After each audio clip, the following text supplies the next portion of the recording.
আসসালামু আলাইকুম। স্বাগতম আজকের সংবাদে। শুরুতেই থাকছে সংবাদ শিরোনাম। বিশেষ সংবাদ, ২৩৭ আসনে বিএনপি প্রার্থী ঘোষণা।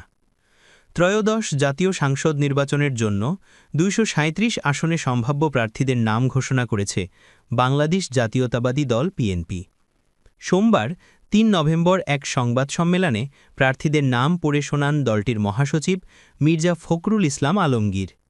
আসন্ন জাতীয় নির্বাচনে দলটির চেয়ারপারসন খালেদা জিয়া বগুড়া ৭, দিনাজপুর ৩ ও ফেনী ১ আসনে প্রতিদ্বন্দ্বিতা করবেন। এছাড়া ভারপ্রাপ্ত চেয়ারম্যান তারেক রহমান বগুড়া ৬ আসন থেকে নির্বাচনে অংশ নেবেন। মির্জা ফখরুল নিজে ঠাকুরগাঁও ১ আসন থেকে নির্বাচনে প্রতিদ্বন্দ্বিতা করবেন। বিএনপির জাতীয় স্থায়ী কমিটির সদস্য মেজর অবসর হাফিজউদ্দিন আহমেদ বীর বিক্রম ভোলা ৩ আসনে নির্বাচন করবেন।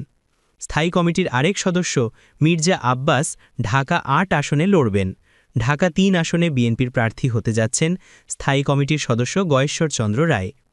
কুমিল্লা ১ আসনে স্থায়ী কমিটির সদস্য ড খন্দকার মোশাররফ হোসেন প্রতিদ্বন্দ্বিতা করবেন। স্থায়ী কমিটির সদস্য আমির খসরু মাহমুদ চৌধুরী চট্টগ্রাম ১০ আসন থেকে নির্বাচনে অংশ নেবেন। এর আগে দলের ভারপ্রাপ্ত চেয়ারম্যান তারেক রহমানের নেতৃত্বে স্থায়ী কমিটির বৈঠক হয়।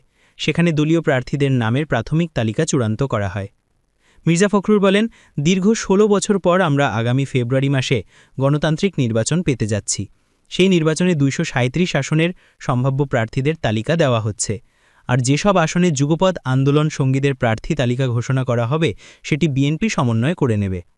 সংবাদ সম্মেলনে উপস্থিত আছেন বিএনপির স্থায়ী কমিটির সদস্য ড খন্দকার মোশাররফ হোসেন, মির্জা আব্বাস, গয়েশ্বরচন্দ্র রায়, আব্দুল মঈন খান, মেজর অবসর হাফিজউদ্দিন আহমেদ, আমির খসরু মাহমুদ চৌধুরী, সেলিমা রহমান, ইকবাল হাসান মাহমুদ টুকু ও ডাক্তার এজেএম জাহিদ হোসেন।